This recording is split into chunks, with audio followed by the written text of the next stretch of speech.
ఈరోజు మన గాజువాక ఆటోనగర్ డి బ్లాక్‌లో ఉన్న ఎంఎస్ఎంఈ ఆఫీస్‌లో ఎంఎస్ఎంఈ జేడీ గారు శ్రీ సంతుల్ కుమార్ గారి ఆధ్వర్యంలో ప్రధానమంత్రి శ్రీ నరేంద్ర మోదీ గారు బడ్జెట్‌లో 10,000 కోట్ల రూపాయలు ఎంఎస్ఎంఈకి కేటాయించడం జరిగింది. దాని మీద ప్రధానమంత్రి శ్రీ నరేంద్ర మోదీ గారే వెబెక్స్ మీటింగ్‌లో భారతదేశంలో ఉన్న అన్ని ఇండస్ట్రీస్ జేడీలతోటి, ఏడీలతోటి కూడా ప్రత్యక్షంగా ఈ స్క్రీన్ మీద మాట్లాడడం జరిగింది. మరి ఆ కార్యక్రమంలో మా గాజువాక ప్రాంతంలో ఉన్నటువంటి ఇండస్ట్రియల్‌కి సంబంధించినటువంటి వ్యాపారవేత్తలు, అదేవిధంగా మా ఎంఎస్ఎంఈ ఈ శాఖ డైరెక్టర్ గారు విజయానందరెడ్డి గారు, కృష్ణరాజు గారు అందరూ కూడా రావడం జరిగింది. ముఖ్యంగా వికసిత్ భారత్ 2047 నాటికి మన ప్రపంచంలోనే భారతదేశం నంబర్ 1 స్థానానికి వెళ్ళాలంటే ఖచ్చితంగా సూక్ష్మ, మధ్య, చిన్న తరహా పరిశ్రమలను ప్రోత్సహించాలని ప్రధానమంత్రి శ్రీ నరేంద్ర మోదీ గారు కంకణం కట్టుకున్నారు.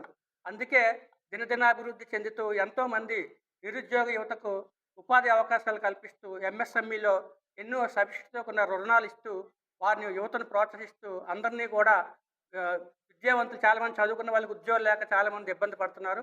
అలాంటి వాళ్ళకి ట్రైనింగ్ ఇచ్చి వాళ్ళకి బ్యాంక్ నుంచి లోన్ ఇచ్చి సబ్సిడీలు ఇచ్చి ఇండస్ట్రియల్గా, ఎందుకంటే ఉద్యోగం కావాలంటే మనం ఒక దగ్గరికి వెళ్ళి పనిచేయాలి.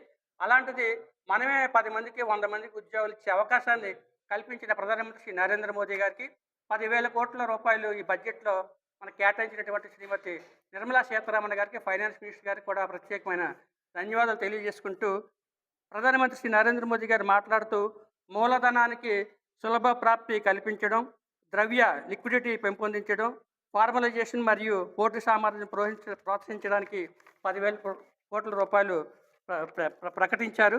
ఇవన్నీ కూడా మా ప్రత్యక్ష ప్రచారం ద్వారా వినడం జరిగింది. అదేవిధంగా సూక్ష్మ పరిశ్రమలకు మద్దతుగా 2,000 కోట్ల రూపాయలు కూడా కేటాయించారు. దీని ద్వారా సూక్ష్మ, చిన్న పరిశ్రమలకు మనకి అవకాశం మద్దతు కల్పిస్తుంది. అదేవిధంగా మెరుగైన ద్రవ్యత మరియు ఫైనాన్సింగ్కి ట్రేడ్ రిసీవబుల్స్ డిస్కౌంట్ సిస్టమ్ టీఆర్డిఎస్ను మరింత బలోపేతం చేయడానికి సిపిఎస్టీలను కూడా తప్పనిసరిగా ఆన్బోర్డ్ చేయడం ద్వారా చెల్లింపుల ఆలస్యం తగ్గించడం, ఇన్వాయిస్ డిస్కౌంట్లకు క్రెడిట్ గ్యారెంటీ మద్దతు ఇవ్వడం వంటి చర్యలను కూడా చేపట్టబడ్డాయి. అదేవిధంగా 4వ పాయింట్ ఫార్మలైజేషన్ మరియు కంప్లైన్స్ మద్దతు. దీని ద్వారా టైర్ 2, టైర్ 3 సిటీస్లో ఎంఎస్ఎంఈలకు అకౌంటింగ్, చట్టపరమైన విధులు మరియు వృత్తిపరమైన మార్గదర్శకత్వం అందించి కార్పొరేట్ వృత్తులకు శిక్షణ కార్యక్రమాలు కూడా పెట్టబడ్డాయి. కాబట్టి 10,000 కోట్ల రూపాయలు కేటాయించినటువంటి ప్రధానమంత్రి శ్రీ నరేంద్ర మోదీ గారికి ప్రత్యేకమైన ధన్యవాదాలు తెలియజేసుకుంటూ, ముఖ్యంగా మన గాజువాక ప్రాంతంలో కొత్తగా వచ్చినటువంటి జేడీ గారు శ్రీ సంతుల్ కుమార్ గారు మన ప్రాంతంలో విశాఖపట్నం జిల్లాలో ఉన్నటువంటి నిరుద్యోగ యువకులకి అవకాశాలు కల్పించి వారందరూ కూడా ఒక పారిశ్రామికవేత్తలుగా తయారైతే వికసిత్ భారత్ లక్ష్యం మన ప్రధానమంత్రి శ్రీ నరేంద్ర మోదీ గారి కళ నెరవేర్చడానికి అందరూ కూడా కృషి చేస్తాం. చక్కటి కార్యక్రమం ఏర్పాటు చేసినందుకు ప్రత్యేకమైన ధన్యవాదాలు తెలియజేసుకుంటూ, ఈ కార్యక్రమంలో ఈ ప్రాంతంలో ఉన్న నాయకులంతా కూడా, కార్యకర్తలు, అదేవిధంగా ఇండస్ట్రియల్ ఎస్టేట్స్ అందరూ కూడా పాల్గొన్నారు. ఈరోజు ప్రధానమంత్రి నరేంద్ర మోడీ గారి వెబినార్ ప్రోగ్రాంకి మరి జాయింట్ డైరెక్టర్ సెంథిల్ కుమార్ గారు అందరినీ ఆహ్వానించడం జరిగింది. ఈరోజు నరేంద్ర మోడీ గారు మాట్లాడుతూ పోస్ట్ బడ్జెట్లో భారతదేశంలో ఎంఎస్ఎంఈల ప్రాధాన్యం చాలా ముఖ్యమని, మరి భారతదేశంలో ఎంఎస్ఎంఈల భాగస్వామ్యం జీడిపిలో 31.1% జీడిపిలో భాగస్వామ్యం ఉన్నది ఎంఎస్ఎంఈలకి. అలాగే మ్యానుఫ్యాక్చరింగ్ సెక్టర్లో ఎంఎస్ఎంఈలు భారతదేశంలో 38.8% మ్యానుఫ్యాక్చరింగ్ సెక్టర్లో ఉంది. అలాగే ఎక్స్పోర్ట్లో సంబంధించి ఎంఎస్ఎంఈలు 48.58% భారతదేశంలో ఎక్స్పోర్ట్ ఎంఎస్ఎంఈల ద్వారా జరుగుతుంది. మరి ఎంఎస్ఎంఈలు భారతదేశంలో దాదాపు 7.6 మ్యానుఫ్యాక్చరింగ్ యూనిట్లు ఉద్యమం ద్వారా రిజిస్ట్రేషన్ చేసుకోవడం జరిగింది. ఆ రకంగా 38 కోట్ల మంది ప్రజలు ఎంఎస్ఎంఈల ద్వారా ఉద్యోగాలు కానీ రకరకాల వృద్ధిని పొందుతున్నారు. ఇటువంటి ముఖ్యమైన భూమిక వహిస్తున్న ఎంఎస్ఎంఈలని మరి బడ్జెట్లో కూడా మరి ఇప్పుడు బడ్జెట్లో చాలా చక్కగా 10,000 కోట్ల రూపాయలు కేటాయించడం, ఎంఎస్ఎంఈలని ఎవరైనా ప్రాబ్లం ఉన్న వాళ్ళకి కూడా సెటిల్మెంట్ చేయడానికి కూడా అవకాశాలు ఉన్నాయి. ఆ రకంగా మహిళలకు కూడా పారిశ్రామికంగా వాళ్ళు ఎవరైనా కొత్తగా యూనిట్లు స్టార్ట్ చేస్తే 45% వారికి సబ్సిడీ ఇవ్వడం జరుగుతుంది. అలాగే ఎస్జిఎస్టి స్టేట్ జిఎస్టీలో వాళ్ళకి 5 ఇయర్స్ పాటు 100% రాయితీ ఇవ్వడం జరుగుతుంది. ఇటువంటి మహిళలకు కూడా చాలా ప్రోత్సాహకాలు ఇవ్వడం జరుగుతుంది. మరి రాష్ట్రంలో కూడా క్లస్టర్ డెవలప్‌మెంట్ కోసం చంద్రబాబు నాయుడు గారు 'వన్ ఫ్యామిలీ వన్ ఎంటర్‌ప్రెన్యూర్' అన్న స్లోగన్ తీసుకోవడం జరిగింది. అలాగే 175 నియోజకవర్గాల్లో కూడా ఎంఐఎస్ఎంఈ పార్కులు డెవలప్ చేయాలన్న ఒక స్లోగన్ ఆయన తీసుకోవడం జరిగింది. ఆ రకంగా ఆంధ్రప్రదేశ్‌లో కూడా ఎంఎస్ఎంఈలు మరింత అభివృద్ధి చెందడానికి ఆయన తోడ్పాటు అందిస్తున్నారు.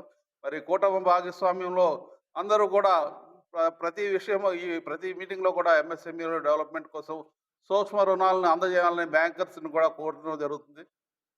మరి దాదాపు క్లస్టర్ పెడితే 70% central government, 25% state government grant కూడా ఇవ్వడం జరుగుతుంది.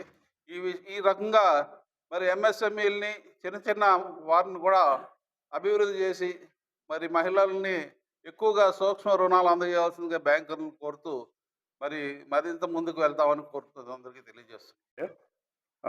I'm Senthil Kumar, Joint Director, MSME DFO Visakhapatnam, Ministry of MSME, Government of India. Today we are conducting a live telecast of post-budget webinar for the development of MSME sector. Honorable Prime Minister today announced more than 12,000 crore for the development of MSME sector. In that, 2,000 crore has been allocated for micro enterprises through Self-Reliant India Fund, and 10,000 crore has been allocated for SME, Small and Medium Enterprises Growth Fund. Totally 12,000 crore budget has been released by Honorable Prime Minister for the development of MSME sector.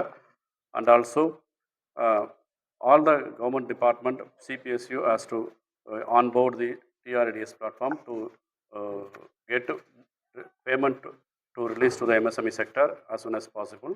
And also Sabke Saath Sabke Vikas, Sabke Vishwas mein MSME enterprises has to grow for the development of nations.